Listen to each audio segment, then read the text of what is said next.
But yeah, so this the intention of AOT Tech Bytes is to bring together the AOT community no matter where we are. And so thank you all for being a part of not only this kickoff, but also being a part of this movement to make our oceans more accessible to all. So the layout for today's Tech Bytes and future Tech Bytes is that we'll be hearing from a stellar AOT community member doing some fantastically awesome work in the space of ocean tech. It's intended to be bite-sized, so 10 to 15 minutes for the talk, 5 minutes for questions. And after that, we'll give a brief time for the community to also share some news.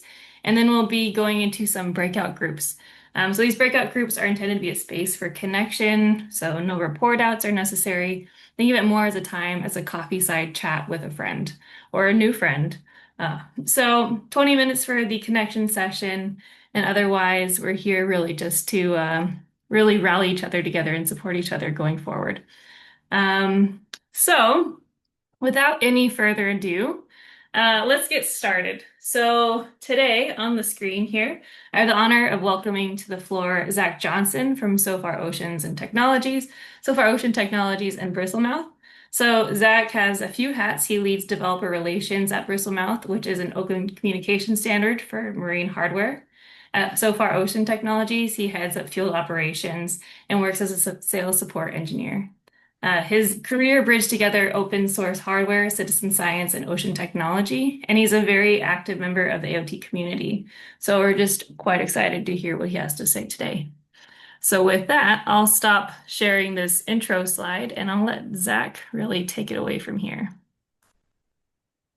Awesome. Thank you so much for the introduction. That was a lot, and it's also pretty flattering to be invited to kick off the AOT Tech Bytes. I love going first because that means there's no precedent, and hopefully I can set the bar, but we'll see. So I'm just going to jump right in, and we can try to keep it a little brief just so we can get to it. And then if you guys will let me, I think I'm going to share my screen, not in presenter form, just so I can see the slides here. But uh, if you'd like, I can send you this presentation. This is a modification of a presentation I usually give for a much broader audience. And so I'll I guess we'll just dive right in. So I think one important thing, and thanks for that introduction, Jessica. I really appreciate it. But the journey of Bristlemouth is also somewhat tied up into my own personal journey. And so just taking a brief moment to describe that may kind of anchor where some of these things have come from. So in 2009, I graduated. It was a terrible year to graduate. Everyone was not getting hired. And I ended up cleaning the bathrooms and working weekends at a makerspace. I didn't at the time didn't know what a makerspace was called, but what I accidentally stumbled into was this kind of rising wave that crested as the maker movement here in the Bay Area. And I worked at Tech Shop, which is this kind of little scrappy place where you could go build cool stuff, meet cool people. It was run by some of the folks that put the Mythbusters together. But then it like kind of ballooned into this huge thing with like dozens of locations and international business. We had Obama come and talk, and I think that was in Chicago or Detroit where we did. And there, while there, I was teaching classes and met a team, these two guys, Eric and David. Some of you guys may know Eric Stackpole and David Lang, and they launched Open ROV and hired me mostly because I had the keys to the makerspace and could run the lasers at night. And they hired me as hire number one. And so OpenROV is this open source underwater robot where you could kind of build or buy everything off the shelf from a hardware store and put it together and get like a fairly functional, mostly functional robot, which is really, really cool. In 2019, OpenROV merged with another company, Spoondrift, to form SOFAR, where we kind of do the same thing, sort of, but with buoys, this kind of smaller, lower cost, not necessarily open source per se, but with open source elements, which you'll see in a minute. And from there, we kind of spun out Bristlemouth, which is the communication standard that we actually developed in OpenROV days and have applied for subsurface sampling going forward. So it's been something that's been with me for probably a better part of a decade. It's been something we've been using internally a lot. And I'm really excited about it. It's definitely like my pet project. I'm certainly not the only person that works on it, so I don't want to be the face of Bristlemouth. But I'm happy to tell you all that I know about it. Essentially, and again, when I started, I was like, hey, this is a presentation I usually give to a broader audience. I really like to oversimplify for that because it's kind of maybe a bit of a dry concept if you don't. But the kind of the genesis of it is as an electrical engineer working in the ocean space, and as some of you guys are as well, you know all too well that it takes basically an engineer or two to do anything in the water. Everything is running on a different protocol. It's all like super custom, super, dated. Nothing is easy. And then everything you do tries to get dis or the ocean tries to destroy everything that you do. And so we kind of just this, why can't it be this simple, right? And this again is super big oversimplification, but it really kind of drives the point home is like what would it be like if you bought a new mouse or a new computer monitor and it just came with bare wires and a 14 or 20 page, integration guide? Like that's how it is in ocean science. And a lot of people or ocean engineering, and a lot of people don't know that, right? Like they just assume that, it's just like anything else. But it's really kind of dated and hard, how we do it. So we got some people together that feel the same way, and we launched Bristlemouth. And Bristlemouth is, I'll explain a little more in detail what it is, but I think I saw, yeah, Brian's here from Ocean Discovery League. Thank you so much, guys, for supporting us and helping us get the Bristlemouth out there. Great to see you. But we got a coalition of folks together from impact investment, a lot of the usual suspects that you might recognize, from ocean innovation and government funding. And we said, hey, we want to try to do this. They gave us a little bit of money and some ideas on how to move forward. And well, this is Bristlemouth. Essentially, it's a couple of things. When we talk about it, USB is kind of a good proxy because it is also a physical connector. But one thing that's kind of interesting about the scheme that we've built is there's also edge computing. So there's intelligent nodes. We've got a little microprocessor that sits on every component. And then it's the protocol that kind of talks from component to component. And the protocol includes this kind of complex network stack that I'll talk about in a minute. But Bristlemouth, if you just say the word, isn't just the protocol, it's all the things that connect to it. So you can imagine like you've got temperature sensors. This is kind of aspirational, but thrusters, cameras, uh, pH sensors, whatever, and they're all speaking the same common language. And so you can use them to build or reconfigure different ocean hardware. Um, I want to zoom in on a couple of those components. If I had more time, I'd go into more detail on this, but I think it's pretty profound. It's definitely like kind of my favorite part about it because it's kind of the gateway into talking about some of the more networky stuff. But we knew we couldn't do this in the ocean without addressing the physical layer, and that's because it's really tough to do things in the ocean, and all the little critters try to eat it and disconnect all your wires. And biofouling prevents it, and then all the pressure, and then salt water. It's like the worst thing. It's the hardest thing. It's harder than space, I think. Uh, Welcome to argue about that. But we've created these really, really simple interfaces. They're 300-meter depth and wet mateable for like $20. And that's pretty profound, I think. We are working, I think we haven't fully tested it yet, but I think we can get full ocean depth on that for around the same price. We just need to build a bigger and deeper pressure vessel for that and do some pressure cycling and environmental testing and things like that. So it's really, really cool. It's all open source. We're the sole, we have a contract manufacturer that's the sole manufacturer for now, but we're looking for others to kind of de-risk that so that there's more people making these. The moat or is kind of like the secret sauce to this thing, and it's kind of what's maybe a little bit different about this than something like serial RS-232 or SDI-12 or something like that. But the idea is that you put a little computer, thanks to miniaturization, we have all these really cheap, nice little computers, and we put those at every step of the way. And that allows you to kind of host a routine on that. And if you connect a series of these, then you can use this middleware layer, publish, subscribe, request, reply. And all of that kind of happens under an IPv6 or Ethernet protocol. And so all the things on the right are kind of like the different interface layers. Almost none of that is like home built. This is all like standard stuff that you see in other places.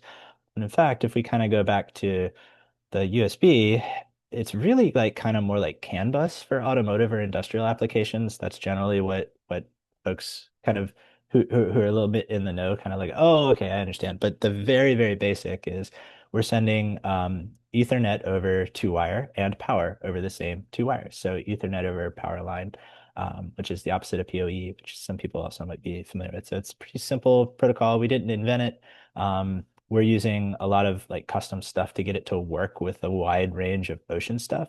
But essentially, that's what it is. I want to quickly just describe like I think so far is probably the biggest, well, obviously the biggest user, but also the biggest fan of Bristmouth because it really works for us. Before we launched it as this open source thing, we just were using it internally, and essentially we've converted our entire technology stack, even when it didn't make sense. We did it anyway because we knew that that would allow us to do a couple of cool things. And one of those cool things is it lets us innovate a lot faster. So we're a pretty small team.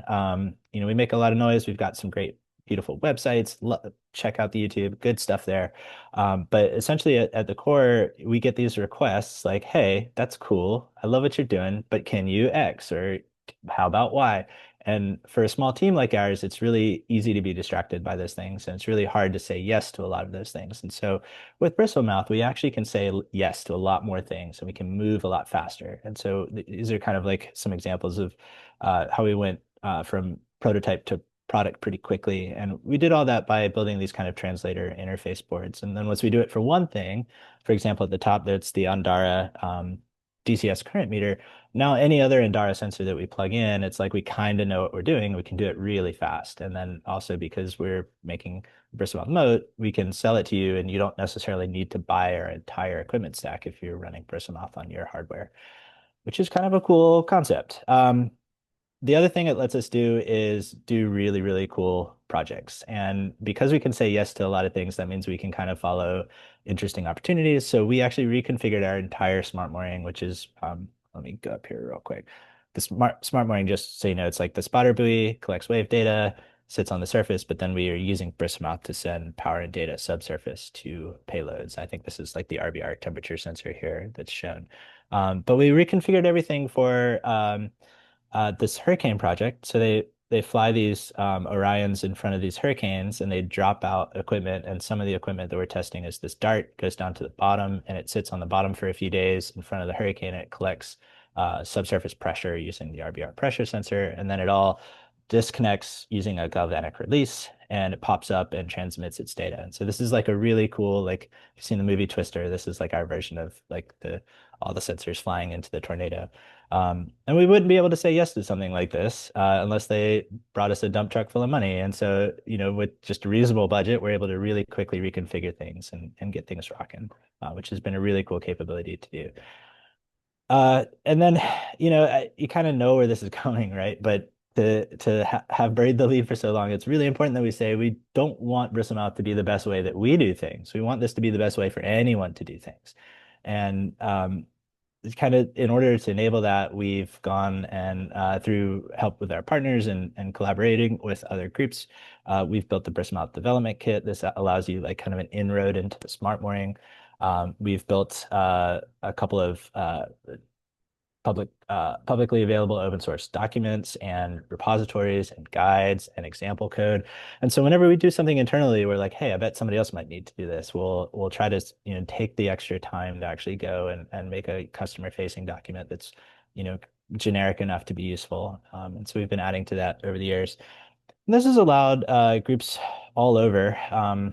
We've launched this kind of Pioneer project. We've launched the Pioneer project, which is kind of a vanguard class of people that have been using these dev kits. And I'm not going to spend the time to go through these with you today. We don't have the time, but we have folks from climate using this for carbon sequestration, measuring carbon sequestration. We've got groups using this to monitor coral reefs. And actually, what's interesting is we've got some folks. The same group is also working on underwater habitat, which is really interesting. We've got a lot of interest from schools, which has been really specifically universities, which has been really fun. If anybody is familiar, University of Washington, Adu Prakash passed away this year. So I definitely have to give a big shout out. He's a big fan of ours and we miss him dearly. If you know folks at UW, please reach out. And so we were working with classrooms and we kind of knew it all along that this would be like a really cool use case. But one thing that really surprised us is we had one group say, hey, I want to take this to high school. So we're like, all right, okay, sure. I mean, this is not going to work, but you can. And they just blew us away with how quickly they were able to learn this. And they were grabbing just like off the shelf stuff. They would say, hey, I want my Raspberry Pi project. I'm just going to put it in this what pressure vessel and then connect it to buoy units. And so I think as we look to the future of Bristlemouth, I see education being really central to our rollout because I think that's a place where this just really receptive to this message. It plays really nicely with all the other stuff that's there. And also, if we can do it just right, it'll be able to be something where school groups year over year can kind of contribute to a body of knowledge and grow because it is modular and you can have one group first year developing the floating platform or the ASV, or maybe they start with a floating platform, then turn it to an ASV, and then the next group adds a sensor, et cetera, et cetera. And so you can kind of see how this like plays together in a more long-term way. And all the while you're hopefully learning real world engineering skills.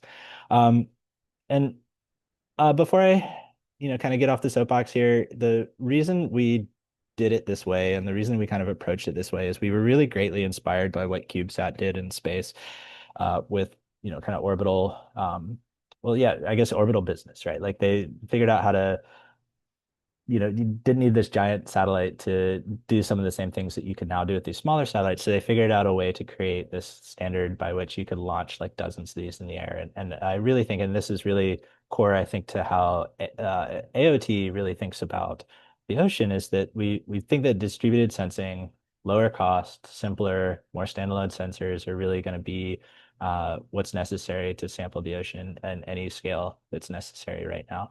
And so we took a lot of plays out of their playbook.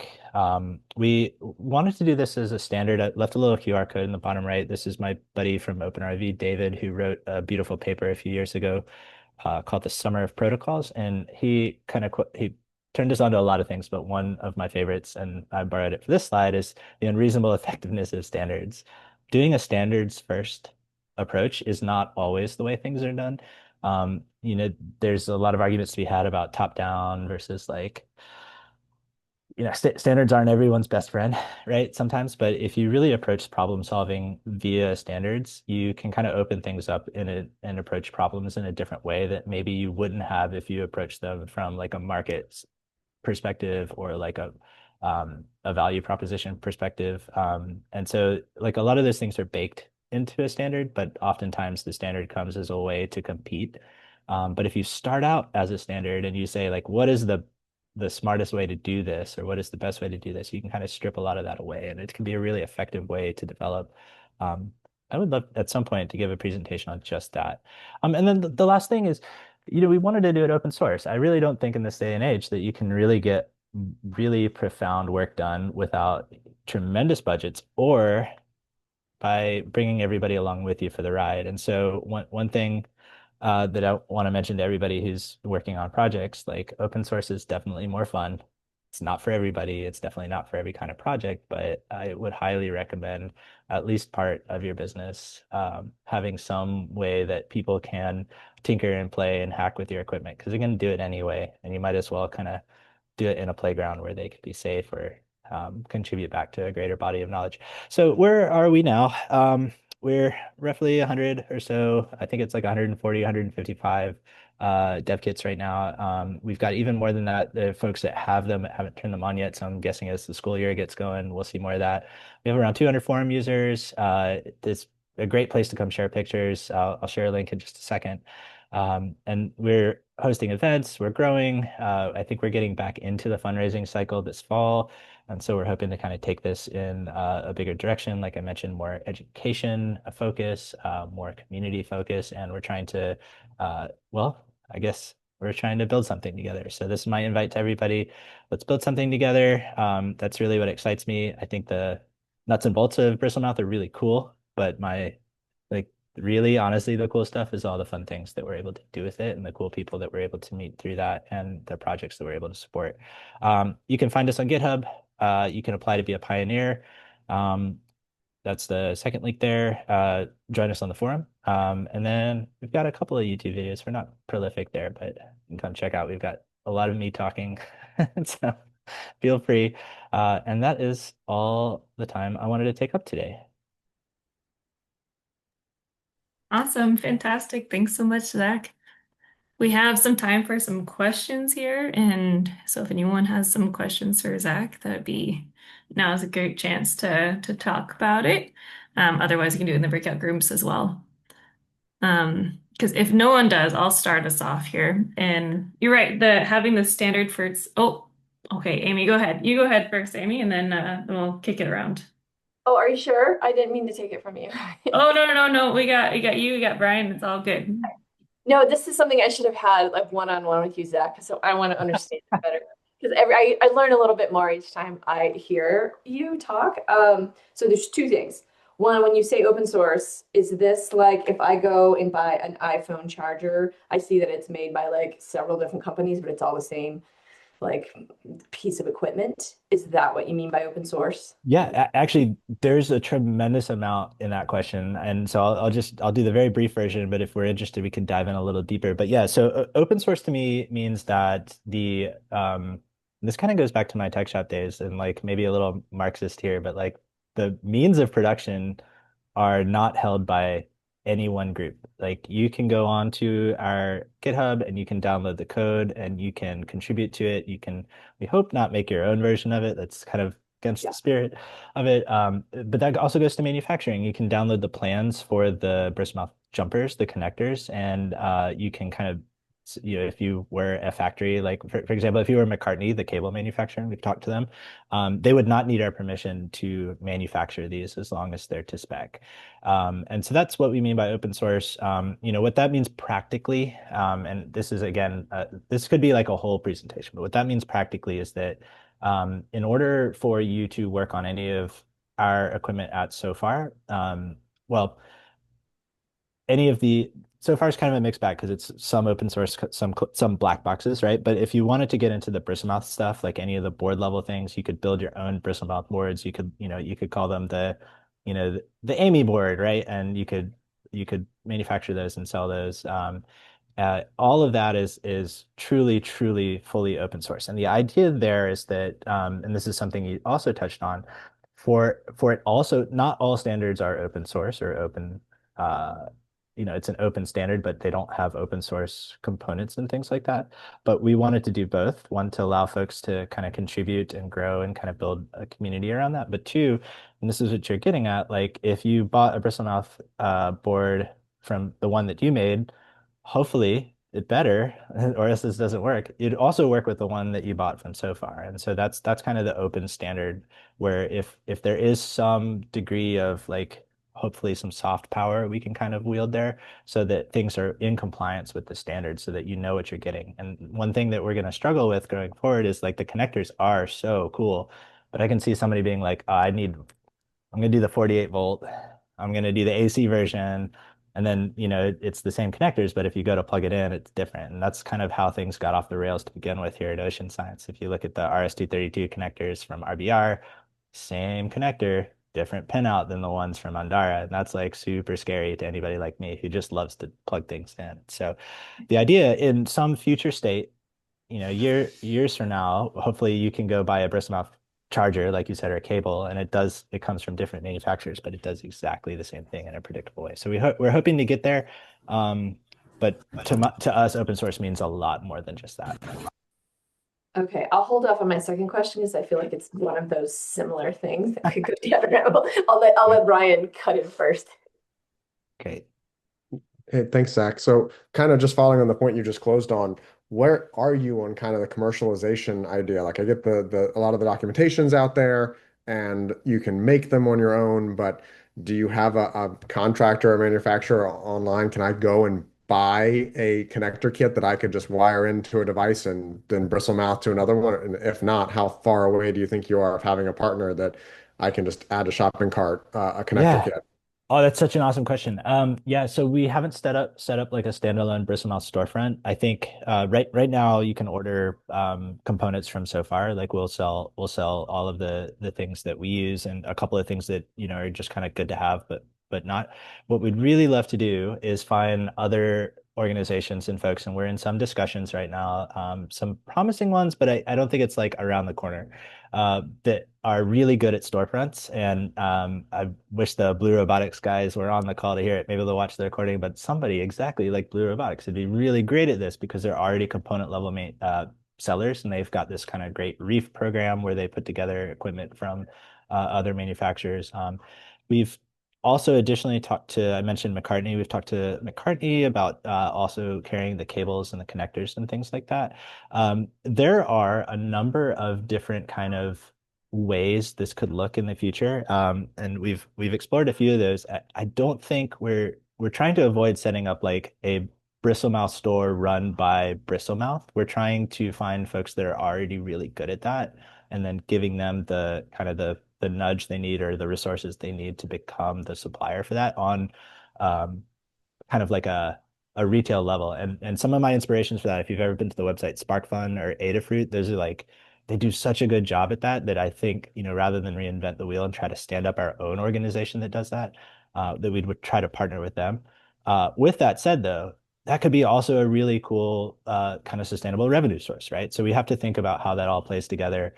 And with the kind of what do we want to be when we grow up? And the kind of the most simple answer is we've actually just I think we announced it back in February and March, but we're just now stepping into a partnership with MITRE.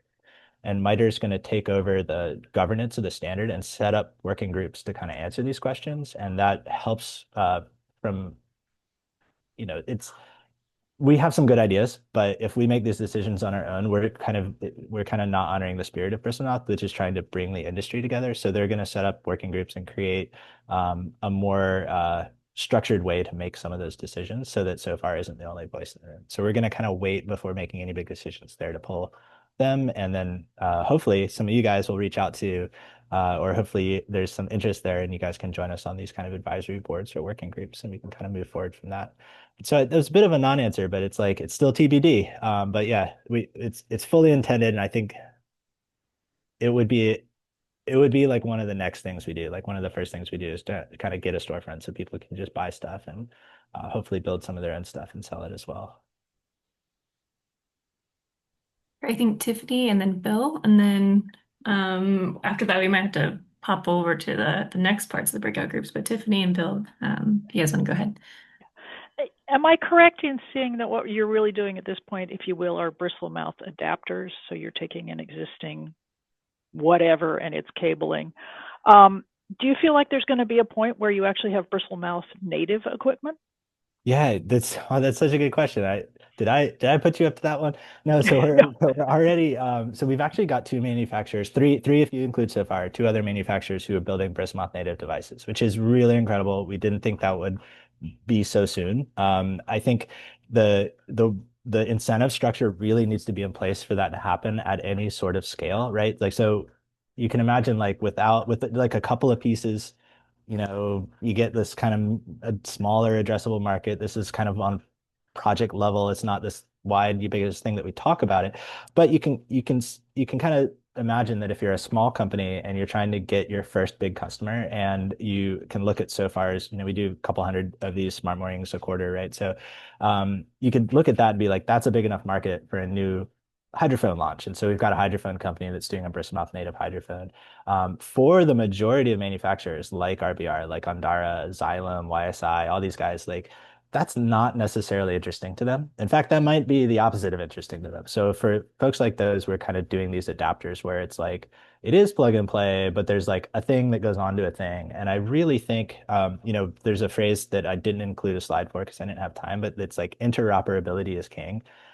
Interoperability is really like what makes this fun and usable or interesting to anybody. And so the idea is that for those that aren't ready for Bristlemouth native, if you have things like if you're doing something where it's all like I squared C to I squared C to I squared C. Like you really don't need Bristol mouth. It would be like extra steps. But if you're doing things that are very disparate and have different communication protocols, and these adapters are already out there, that allows you to like ching ching ching ching put things together pretty quick. So to answer your question, yes, we've got Bristol mouth native stuff.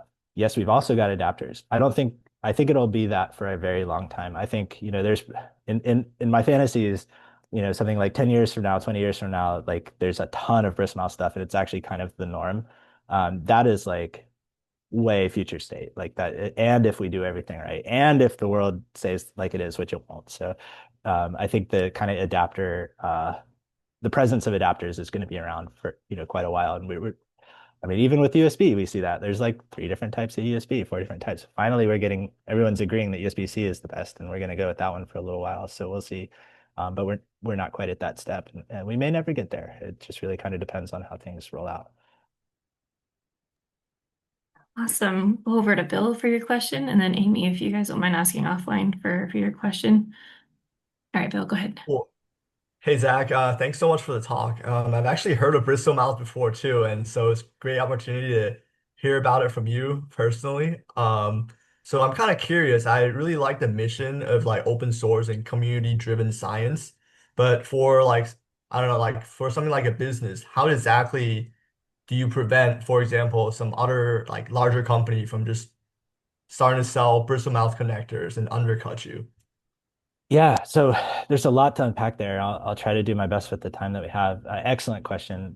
Thank you for that. Yeah, so the first thing is, the open source hardware as a business has its own, like it's its own whole thing. I remember when we were in OpenRIV, like just getting an investor to talk to us was really hard because they'd be like, "Wait, you're open source? Someone's just going to copy you." And we're like, "Yeah, that's the point, right?" And so I think in those days we were kind of naive in thinking that like it didn't necessarily matter. We can look at a few examples like MakerBot, the 3D printer is a great example. If MakerBot's mission was to be the world's largest 3D printer manufacturer, they succeeded for a few years, actually. They were definitely copied. And it wasn't that complicated, but they were definitely copied. They were definitely undercut, and now 3D printers are everywhere. So if MakerBot's mission was to get 3D printers everywhere, they 100% succeeded and still did. And so I think that running an open source hardware company has its kind of like ins and outs. I think there are some great examples of folks like Blue Robotics who are both open source and running a robust company that doesn't seem to be going anywhere anytime soon, and they're amazing. Love those guys. I think it's possible, but it has to be like kind of approached very case by case. At SoFar, so the interesting thing is SoFar has a lot of black box technology. Like there's a lot of things that are super secret sauce that like we really don't want to share how we're, you know, doing certain things of our business. We also don't want people to build those little yellow buoys and sell them for cheaper than us, right? That would be a huge hit to the business. But we do want to open source the ability to connect anything you want to it in a really easy way, because that only increases our business, right? So that you can use open source as part of your business to like improve certain areas. And so it's really a blend. Also, and I think it was kind of baked into your question, like how do you prevent somebody from just copying you? I can 100% tell you even if you're open source or not, someone is going to 100% copy you. So it's like, I don't think it helps. Like, I don't think it speeds that along at all. Like, unless you have, it's really case by case, right? Like, if you're like John Deere and you're building like the, the most advanced tractor you can imagine, and if you immediately open source all that IP, like that's going to really hurt your business, right? But also you can imagine if you're so far and like someone's gonna go ahead and copy it anyway, like it doesn't really hurt, right? So there's so much nuance there. And then for Bristlemouth, and this is kind of an important feature, is like we actually do want people to manufacture those connectors and hopefully cheaper, right? Like that only helps Bristlemouth, right? Is the idea that there's somebody else out there that can do it better or faster than we can. And we're actually trying to actively encourage that. And then we're hoping to kind of keep things on the rails by the presence of the standard and this enforcement of the standard, licensed product. And you see this with USB, right? Like you can buy a charger and it doesn't charge, or it's not as good or something like that.